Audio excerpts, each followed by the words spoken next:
सभी मित्रों को जय जय सिया राम। प्रभु श्री राम की कृपा हमारे सभी मित्रों पर बनी रहे, यही हमारी मंगल कामना है। तो बेटी सीता को दिया नारी धर्म का ज्ञान, उनकी माँ सुनैना ने। मिथिला नरेश महाराज जनक की पत्नी महारानी सुनैना ने संतान प्राप्ति के लिए देवी महालक्ष्मी की बहुत दिनों तक उपासना की। फलस्वरूप देवी महालक्ष्मी चतुर्था होकर 4 पुत्रियों के रूप में अवतरित हुई। पृथ्वी माता ने साक्षात उपस्थित होकर सीता का परिचय देते हुए राजा जनक से कहा कि ये महालक्ष्मी है जो आपके यहाँ अवतरित हुई है। इतना कहकर पृथ्वी माता अंतर ध्यान हो गई। बहुत समय बाद एक दिन नारद मुनि आए और बोले, देवी सुनैना ये लक्ष्मी के अवतार है, अतः इनका विवाह दैवी गुण संपन्न पुरुष के साथ होगा। यह सुनकर जनक जी ने प्रतिज्ञा की कि महल में स्थित शिव जी के धनुष को जो तोड़ेगा उसी के साथ देवी सीता का विवाह होगा। फिर जनक जी ने सीता जी के स्वयंवर की घोषणा की। स्वयंवर में श्री राम को मुनि विश्वामित्र ने धनुष उठाने की आज्ञा दी। तब महारानी सुनैना सखियों से बोली, कोई गुरु विश्वामित्र से यह क्यों नहीं कहता कि श्री राम जी अभी बालक हैं। यह धनुष बड़े वीरों को हिलाने से भी नहीं हिल सका। उसे तोड़ने के लिए विश्वामित्र जी का कोमल सुकुमार राम जी को आज्ञा देना और राम जी का उसे तोड़ने के लिए चल देना रानी को हठ जान पड़ा।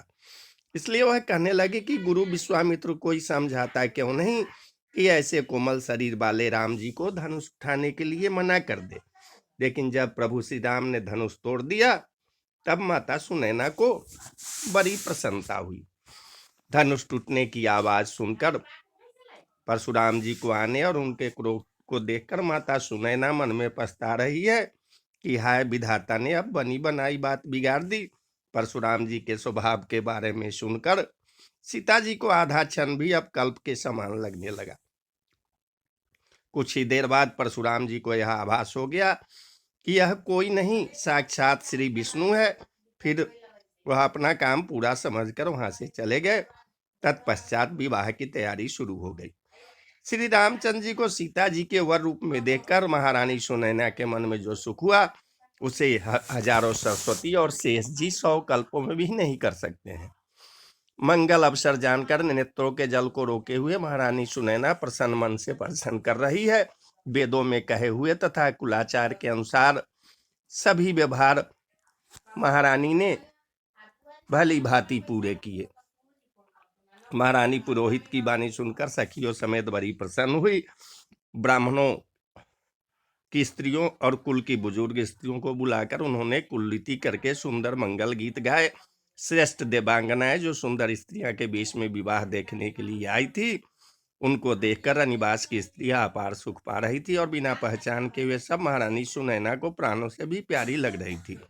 उन्हें माता पार्वती, लक्ष्मी और सरस्वती के समान जानकर महारानी बार बार उनका आदर सत्कार कर रही थी। विवाह संपन्न होने के पश्चात सीता जी माता सुनैना के पास आकर बैठ गई।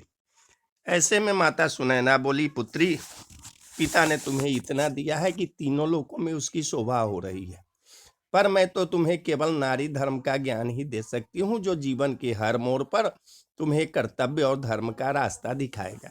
सर्वप्रथम यह याद रखना कि स्त्री के लिए पति से बड़ा कोई भगवान नहीं होता। उसे अपने पति को छोड़कर किसी साधु महात्मा या देवता की पूजा की आवश्यकता नहीं होती है।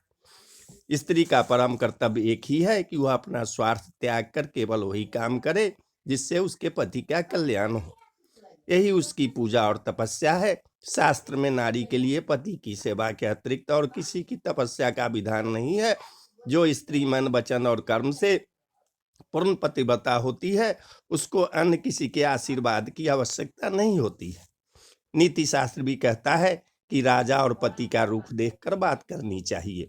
गलत समय पर सही बात कहना भी हितकर नहीं होता है। बेटी, एक बात हमेशा याद रखना कि तुम्हारे किसी भी आचरण से तुम्हारे माता पिता की लाज और ससुराल की संस्कृति को कभी भी धक्का न लगे। आखिरी चीज यह है कि बेटी को विवाह के पश्चात ससुराल को ही अपना घर समझना चाहिए।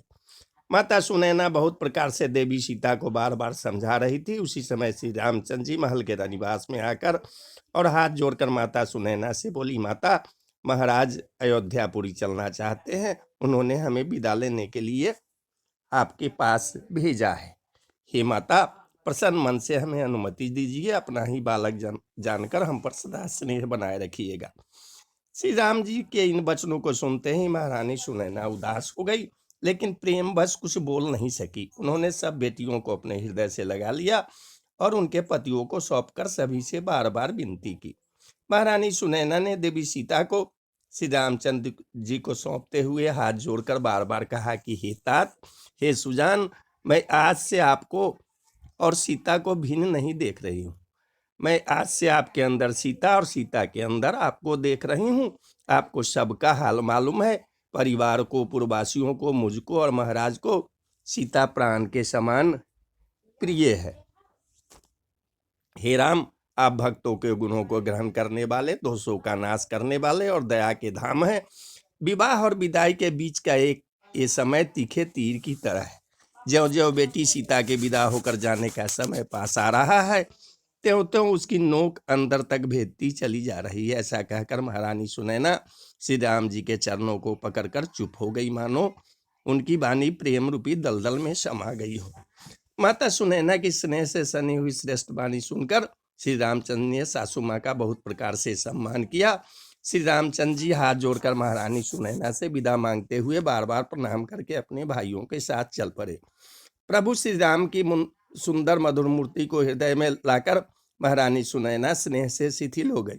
फिर धीरज धारण करके सभी पुत्रियों को बुलाकर बार बार गले लगाकर भेंटने लगी। पुत्रियों से बार बार मिलती हुई माता सुनैना को उनकी सभी सखियों ने न चाहते हुए भी अलग कर दिया, जैसे हाल की ब्याही हुई गाय को कोई बछिया से अलग कर दे।